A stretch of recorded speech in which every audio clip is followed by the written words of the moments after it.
Welcome back student last हम topic पढ़ रहे थे। बहुत ही गजब चैप्टर चल रहा था, differential equation for class 12। Part 1, part 2, part 3, part 4 करके मैंने खूब सारी वीडियो अपलोड होने वाली है आप लोग की। अभी कंटिन्यूड की अपलोड हो रही हैं, सारे 1 बाई 1 इसकी भी होने लगेंगी। एक बात और ध्यान रखना, थोड़ा कन्फ्यूजन रहेगा आप लोग को, मैं बता दे रहा हूँ आप लोग को, थोड़ा दिक्कत ना लेना। ऑर्डिनरी डिफरेंशियल इक्वेशन और डिफरेंशियल इक्वेशन सेम बात है। फॉर क्लास 12 तो आपके लेवल की, अगर वहाँ लिखा हो फॉर क्लास BSc स्टूडेंट तो वहाँ पे हो जाएगा, क्या हो जाएगा, दूसरी क्लास या हायर की। आप उसको मत पढ़ना वरना आप समझ में नहीं आएगा।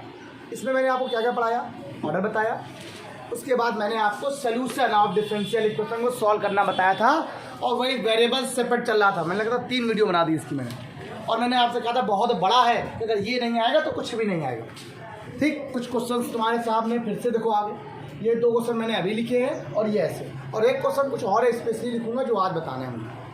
आपका इतना सफिशिएंट है, आपने इतना कर लिया, आप ये समझ लो आपने डिफरेंशियल इक्वेशन सच में कर ली। बहुत अच्छे क्वेश्चन मैंने बता दिए, मैं तो मुझे बोलना पड़ता है। क्वेश्चन ये क्या लिखा हुआ है, rule number first, variable separated. मैंने क्या बताया, फर्स्ट ऑफ ऑल आप ddx ऑफ y तो निकालो, ddx ऑफ y तो dy, या मैं इसको इधर ले चला गया तो -1 + y² e की पावर x dx। ध्यान रखिएगा इस चैप्टर के बाद सिर्फ 3 या 4 चैप्टर बचे, कोर्स खत्म हो जाएगा, बात खत्म, कुछ बचा नहीं था। ठीक, ध्यान रखना, ये अपॉन यहाँ पे आ गया ddx of y equal to, यहाँ क्वेश्चन क्या आ गया, -1 + y²। अच्छा एक काम करते हैं ना, y को y के साथ x को x साथ लिख देते हैं, क्यों करें फालतू में। ये क्या आ जाएगा, देखो dy होल अपॉन में 1 + y² इक्वल टू -e की पावर x अपॉन 1 + e की power 2x bracket close dx। इसी रूल को तो क्या बोलते हैं हम लोग, वेरिएबल सेपरेटेड। इसे तो कहते हैं वेरिएबल सेपरेटेड। क्या मतलब होता है वेरिएबल सेपरेट का, बेटा एक बार वर्धन बताओगे। x के टर्म को dx के साथ, y के टर्म को dy के साथ, इसको ही बोलते हैं वेरिएबल सेपरेटेड। और ये मैंने आपसे फिर बार बार बता दे रहा हूँ, मैं रिपीट करता हूँ एक वर्ड को, जी उससे ही डिफरेंशियल इक्वेशन आएगी जिससे इंटीग्रेशन आती है। जिससे इंटीग्रेशन नहीं आती है वो डिफरेंशियल इक्वेशन भूल जाए, वो कह दे कि हमें आ जाएगी, तभी नहीं, तो भैया इंटीग्रेशन ही होना इसमें। आप देखो कर दिए, अब इंटीग्रेशन दोनों कर लो, लिया integration, taking integral on both side. क्या करने पर इसका तो पता हम लोग क्या होता है, tan इनवर्स y। अब यहाँ पे आती है तो माइनस वाला पार्ट है, आप सबको मालूम है। अगर मैं यहाँ पर e की पावर x को t लेट करता हूँ तो e की power x dx equal to क्या बन जाएगा, dt। यहाँ से वैल्यू क्या बन गई बेटा आपके पास, dt/1 + क्या हो जाएगा, t²। डन हो गया। क्वेश्चन देखिएगा क्या हो जाएगा, tan inverse y equal to -tan inverse t और प्लस क्या आ गया, tan इनवर्स c। याद है आप लोग को, मैंने आपसे कहा था हमेशा c ऐड करते हैं। ठीक से हम tan c ऐड करेंगे, मेरा मन करने का, इसलिए हमने ऐड कर लिया। आओ देखते हैं आगे, यहाँ से क्या आ गया, tan inverse y plus tan inverse t के लिए कितनी मानी आप लोगों ने, इक्वल टू यहाँ से क्या हो जाएगा। अब आगे आपका मन हो तो सॉल्व कर दो, ना मन हो तो मत करो। अब तो हाँ हाँ बिल्कुल हो जाएगा। अच्छा अब आपसे मैं क्वेश्चन बहुत अच्छा सा पूछ रहा हूँ, ये बताइए कि क्या मुझे ये बात मालूम है, जब हम कोई डेफिनेट इंटीग्रल करते हैं या इनडेफिनेट इंटीग्रल करते हैं तो उसमें हम c जोड़ते हैं, कांस्टेंट वैल्यू है क्या, वहाँ पर कांस्टेंट क्या कोई फिक्स रहता है, जब फिक्स नहीं है हाँ उससे वैल्यू आंसर बदल जाएगा ना। नहीं कोई दिक्कत नहीं, उससे इशू नहीं, हाँ उससे कोई इशू नहीं, कोई दिक्कत नहीं, नो प्रॉब्लम। हाँ अब देखिए, जैसे आपने लॉग ले लिया तो आपका आंसर अलग आ जाएगा, आपने सी ले लिया तो आपका आंसर अलग आ जाएगा। अच्छा लॉग लेने पर क्वेश्चन आपको करने में आसानी हो जाती है, बस इतना अंतर है।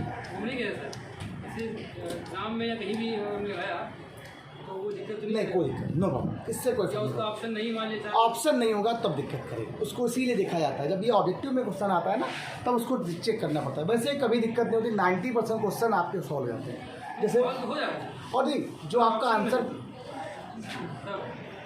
अब इसमें कंडीशन दी गई है, y के लिए क्या है 1, x के लिए क्या है, रखो जरा, y के लिए जरा 1 रखो जरा। तो यहाँ पे जब y की वैल्यू आप लोगों ने 1 पुट करी, यहाँ पे क्या आ गया, tan इनवर्स 1 प्लस क्या आ गया टेन इनवर्स सी की पावर क्या आ गया 0 इक्वल टू यहाँ से क्या आ गया टेन इनवर्स सी। देखो सी को बताते करके देखना। हाँ चलिए यहाँ से क्या हो गया, स्केल कितनी हो गई है π/4। क्या होगा बेटा आपके पास π/4, e की पावर 0 उसकी वैल्यू क्या होती है 1 होती है। इसका भी मतलब क्या आ जाएगा π/, आंसर कितना आ गया टेन इनवर्स सी। π/4 क्या आ जाएगा, आओ अरे इधर सारा हम लोग यहाँ से क्या आ गया 2π/4 इक्वल टू क्या हो गया टेन इनवर्स सी। अगर यहाँ से वैल्यू निकालो यहाँ से कितनी आ जाएगी π/2 इक्वल टू क्या आ गया टेन इनवर्स सी। अगर मैं यहाँ से सी की वैल्यू निकालता हूँ 10π/2 और 10π/2 कितनी होती है नॉट डिफाइंड, क्या होती है। इसका मतलब यहाँ पर जब क्वेश्चन हम सॉल्व कर रहे थे तो क्राइटेरिया तक सॉल्व करना सरल था, इस क्वेश्चन को सोल्यूशन करना सही है, लेकिन सी की वैल्यू को फाइंड करने के लिए आपको यहाँ पर 10 नहीं लेना पड़ेगा। जो 10 इनवर्स लिया हुआ है हम लोग यहाँ पे क्या लिखेंगे सी ही लिखेंगे, तभी आपका आंसर आएगा, वरना इन्फिनाइट आ जाएगा आंसर। क्या आ जाएगा इन्फिनाइट, क्योंकि 10π/2 के लिए कितनी हो रही है इन्फिनाइट हो रही है। ठीक सुनना, इसीलिए मैंने यहाँ पे सिर्फ सी लिख दिया रहा हूँ। इन्फिनाइट में कुछ भी जोड़ो कुछ भी घटाओ क्या आंसर आएगा, और अगर किसी उस फंक्शन को इन्फिनाइट में जोड़ दोगे तो आंसर क्या आएगा इन्फिनाइट, पॉसिबल नहीं। ठीक इसलिए यहाँ पे सी हो गया। हाँ इसीलिए बोलो ऐसे क्वेश्चन को देखना पड़ेगा, वैसे दिक्कत नहीं होती है, कुछ क्वेश्चन में ऐसा हो जाता है, सब में नहीं होता है। यहाँ पर क्या आ जाएगा आपके पास सी रहेगा, ये भी क्या रहेगा सी रहेगा, और ये यहाँ से वैल्यू कितनी आएगी सी की वैल्यू π/2 एज अ कांस्टेंट ही है, लेकिन इन्फिनाइट एज अ कांस्टेंट नहीं। इसको देखना पड़ेगा आप लोग को। ये क्या आ गया tan inverse y plus tan inverse e की पावर इक्वल टू π/2। एक बात मैं और आपको क्लियर करना चाहता हूँ, हमेशा कांस्टेंट के तौर पर सी ऐड किया जाता है, लेकिन जो हम लोग लॉग सी साइन सी टेन सी जो ऐड करते हैं वो अपनी सुविधा के लिए ऐड करते हैं। ऐसा कहीं रूल नहीं है कि आप टेन सी जोड़ोगे, रूल होता है सी जोड़ना। रूल क्या होता है सी जोड़ना, उसने ये नहीं कहा तुमसे, लेकिन हम अपनी इस वजह से मान लीजिए यहाँ पर कोई कंडीशन ना होती तो हम टेन सी लिख देते, क्वेश्चन करने में आपको आसानी हो जाती है। अगर लॉग का दो टर्म होते हैं तो तीसरे टर्म को हम लॉग सी के फॉर्म में लिख देते तो क्वेश्चन करने में मुझे प्रॉब्लम ना होती, लेकिन कंडीशन देगा तब दिक्कत करेगा। हमेशा रूल होता है सी का, टेन सी का नहीं होता, सी का, ना कि लॉग सी का। वो तो हम अपने आसान करने के लिए अपने आप को इस तरह यूज़ करते हैं और कुछ भी नहीं। ठीक भाई इतनी बात। अगला क्वेश्चन गजब, मतलब इंपॉर्टेंट नहीं बहुत इंपॉर्टेंट। उससे पहले ये बताऊँ, ठीक जगह नहीं हो पाएगी क्योंकि ये क्वेश्चन करने में मज़ा भी आएगा। और देखते हैं क्या क्वेश्चन क्या है। y minus x d d x y डेट्स equal to ay² plus a d d x y. अब मैं इसको डी डी एक्स अलग कर लेता हूँ, तो y minus a y² equal to क्या आ जाएगा a d d x y plus x d d x y. यहाँ पे आपने y कॉमन ले लिया, 1 माइनस क्या हो गया a y। आपने यहाँ पर डी डी एक्स वाई को कॉमन ले लिया, वैल्यू क्या आ गई है वेरिएबल सेपरेटेड। आपने वेरिएबल को क्या कर दिया सेपरेट कर दिया। डी एक्स को डी एक्स के साथ, डी एक्स अपॉन क्या हो गया x plus a equal to d y upon क्या हो गया वाई ब्रैकेट में 1 माइनस ए वाई। अब इसका इंटीग्रल अलग, इसका इंटीग्रल अलग। अब मैं आपको छोटी सी एक बात और डिस्कस करूँ। हमने आपसे कहा था वाई वाला टर्म हमेशा लेफ्ट हैंड साइड होना चाहिए, तो अभी कर देंगे उसको हम, अलग बात। अब इसका तो आता है इंटीग्रेशन, बट इसका पार्ट का इंटीग्रल मुझे नहीं आता, भाई पार्ट से करेंगे, सॉरी पार्शियल फ्रैक्शन से। किससे करेंगे हम लोग, आप सबको मालूम है। तो पार्शियल फ्रैक्शन से क्या बनेगा integral a upon y plus integral b upon 1 minus, इसको ऐसे लिख दो dy equal to dx upon x plus a. और मैं आपको ये पहले ही पढ़ा चुका हूँ कि पार्शियल फ्रैक्शन को सॉल्व कैसे किया जाता है। अब मैं सॉल्व नहीं करूँगा, सीधे वैल्यू लगा दूंगा a और b की वैल्यू कितनी आई है, ये आप लोग खुद घर पे सॉल्व करेंगे। ठीक हाँ, b कितनी आई और a की कितनी आ रही है। ऑन सॉल्विंग करने पर आप a की वैल्यू आएगी 1 और b की वैल्यू कितनी आएगी स्मॉल ए। आई होप इतनी आएगी। ठीक अपना खुद करना है, ये नहीं बताऊँगा मैं। ठीक है अब a की वैल्यू जब 1 होगी तो इंटीग्रल कितना हो गया log y हो गया, डन हो गया। और b के लिए कितनी है a तो एज अ कांस्टेंट बाहर हो गया, तो समझना नीचे वाले को मानते हैं, टी की नहीं मानते हैं। a का डिफरेंशियल 0, a बाहर, y का क्या हो गया देखो y का, भाई इसको पूरा टी मानो y का डिवाइड हो जाएगा 1 डिवाइड, लेकिन माइनस में आएगा। जो चीज़ अपॉन इनटू में आती है मेरे साथ में a था, a साथ में आ गया log 1 माइनस क्या हो गया a वाई। क्लियर हो गया। देखो इसको मानोगे 1 माइनस ए वाई बराबर टी माना, 0 माइनस ए डी वाई पर तो कितना आ गया डी टी, तो डी वाई के ऊपर कितनी आ जाएगी मेरे देखो d t upon minus d upon a upon में आएगा, कहाँ पे आएगा अपॉन में आएगा, वो भी माइनस में आएगा, किसमें आएगा माइनस में। डन हो गया। अब बराबर देखो यहाँ से कितना आएगा लॉग एक्स प्लस ए प्लस। अब देखो उसको सॉल्व करने में मुझे आसानी रहेगी सी से नहीं लॉग सी से, इसलिए मैंने यहाँ पे क्या लिख दिया मैं लॉग सी लिखूँगा। अब आगे देखो ऐसे कैंसिल हो गए, log y minus log 1 minus a y equal to यहाँ से क्या आ गया log x plus a into c. Log m minus n क्या होता है लॉग एम अपॉन क्या हो गया बराबर यहाँ से कितना आ गया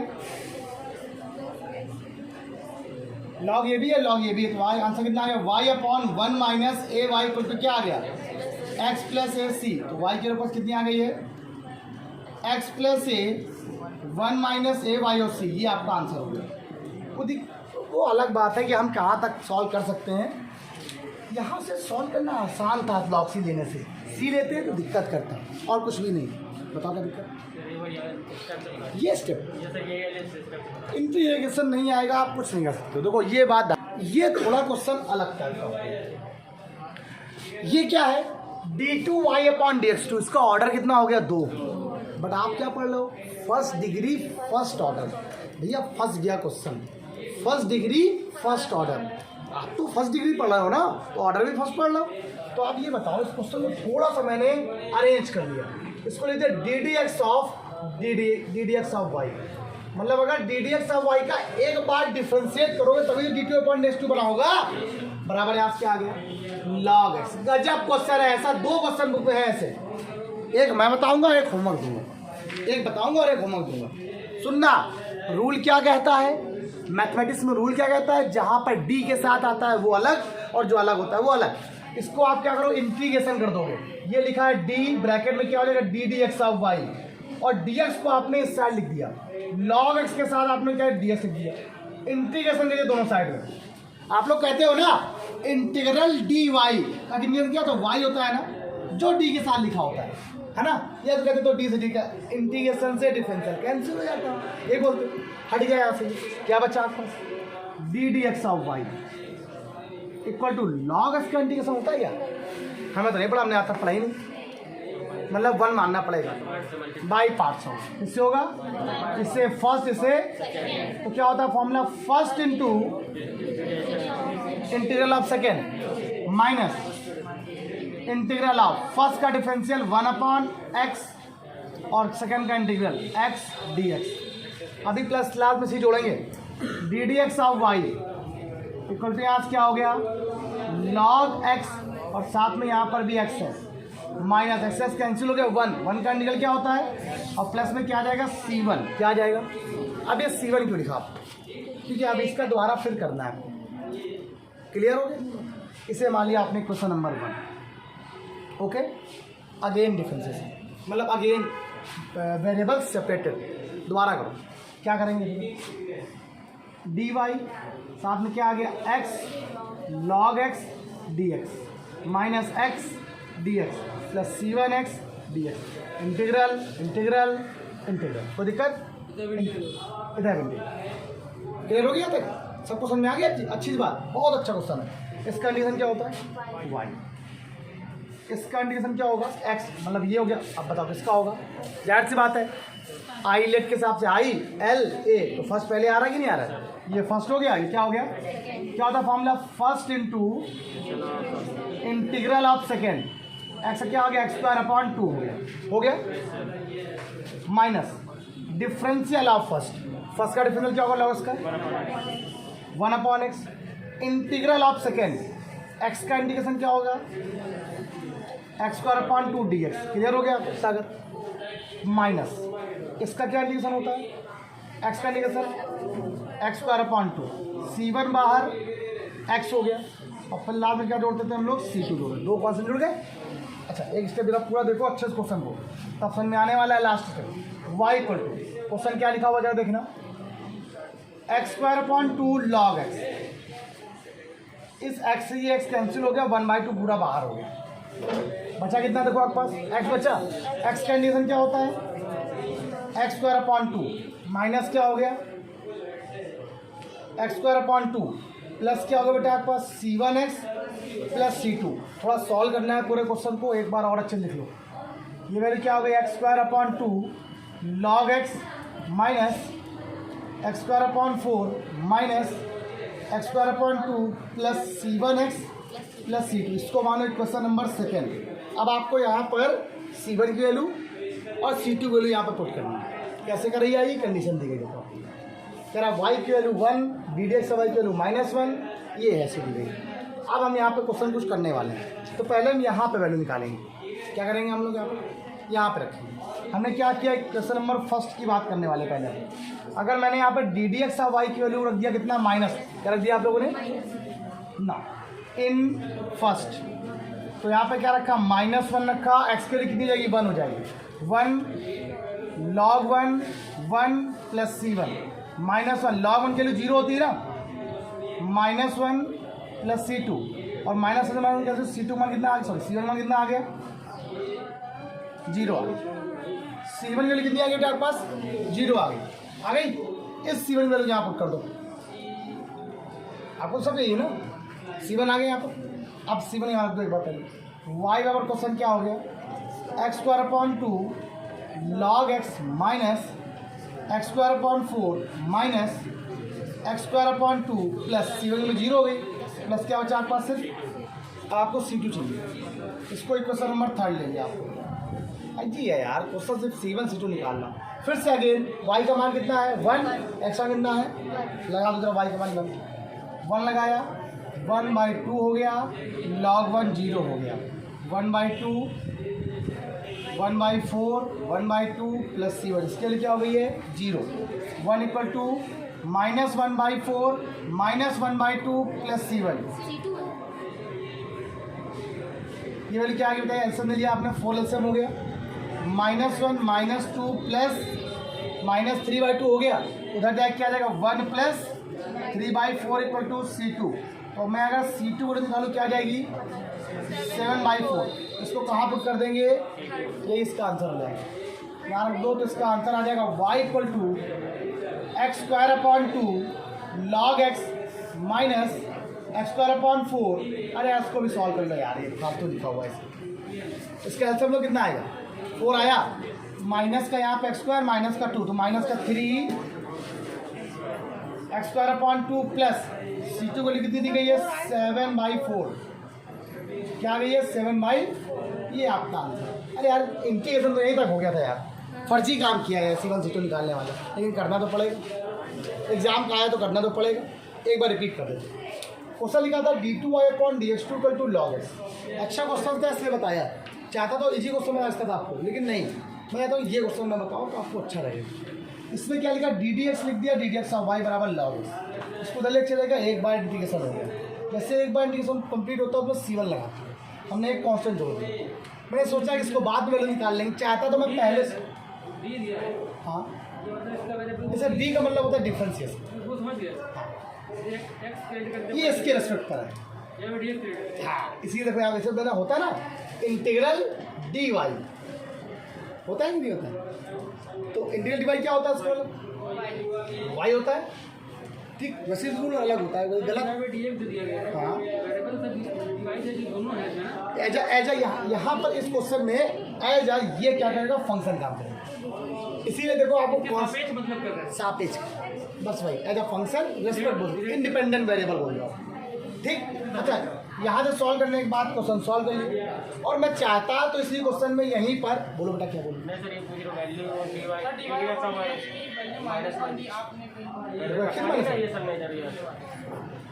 मैं चाहता तो यहीं पे लगा देता, लेकिन मैंने सोचा चलो इस साल लगा देंगे। तो सॉल्व करने के बाद हमने लगाया c1 c2 वाले पुट कर दिया आपका आंसर आ गया।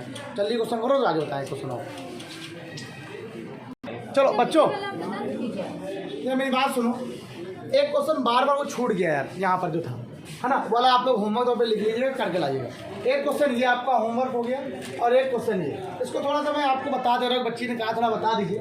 ये क्या लिखा हुआ ddx of y 1 plus x, यहाँ पे आपने y कॉमन ले लिया क्या आ गया आप लोग एक बात नहीं ध्यान दे पाते हो, वेरिएबल सेपरेटेड नहीं कर पा रहे हो। y को dy के साथ रखो, x को dx के साथ रखो, जो फंक्शन है। क्या किया आप लोगों ने, dy upon dx equal to क्या आ गया, आपने यहाँ पे कॉमन ले लिया 1 + x 1 + x, क्या बचा अंदर 1 + y हो गया। अब इसको अलग कर लिया, dy अपॉन में क्या आ गया 1 + y, और ये dx के साथ इंटू क्या आ गया, हुआ कि नहीं हुआ आप लोग।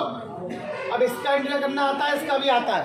इसका क्या होता है log 1 + y, इसका क्या होता है भैया, इसका हो गया log, इसका हो गया x प्लस, और प्लस क्या हो गया, आंसर कर देंगे। कुछ ऐसे क्वेश्चंस हैं आपके पास क्लास में, जो क्वेश्चन मैंने आपको पढ़ाए। क्या दिक्कत था तो नारायण, क्या दिक्कत, अल्टीशर नहीं था, ठीक, ध्यान रखिएगा। अच्छा, आप लोग ध्यान से पढ़ते नहीं, गलतियां बताते हैं आपको। अभी इसके पहले जो क्वेश्चन बताया था आप लोग को, आप लोग को जो मैंने इसके पहले क्वेश्चन बताया, इसके पहले जो क्वेश्चन बताया था उसमें क्या वाई का टर्म था, फिर वाई से क्या मतलब है आपको ले, इसका मतलब होता है 2 बार डिफ्रेंसिएशन भैया। इसका मीन है डी डी एक्स ब्रैकेट में d d x of y equal to क्या हो गया, x² sin x। देखो x² sin x हो गया, dx आ गया यहाँ पर, d बचेगा यहाँ पर, सॉल्व कर लो, आ गया आंसर। इंटीग्रेशन, सिर्फ इंटीग्रेशन, ये नहीं आया। देखो ये 1 + लिखा, लिखा दो, यहाँ पे कॉमन क्या आ रहा, y कॉमन हो गया, क्या बचा ब्रैकेट में 1 + x, आपने 1 + x कॉमन ले लिया, बचा कितना, यहाँ 1 होता है 1 + y, फैक्टर अलग अलग कर लिया, आ गया आंसर। मेरी रिक्वेस्ट सभी लोगों से, क्वेश्चन लगाते रहो, करते रहो प्लीज़, सभी लोग पढ़ो यार, और कुछ नहीं। Bye bye class.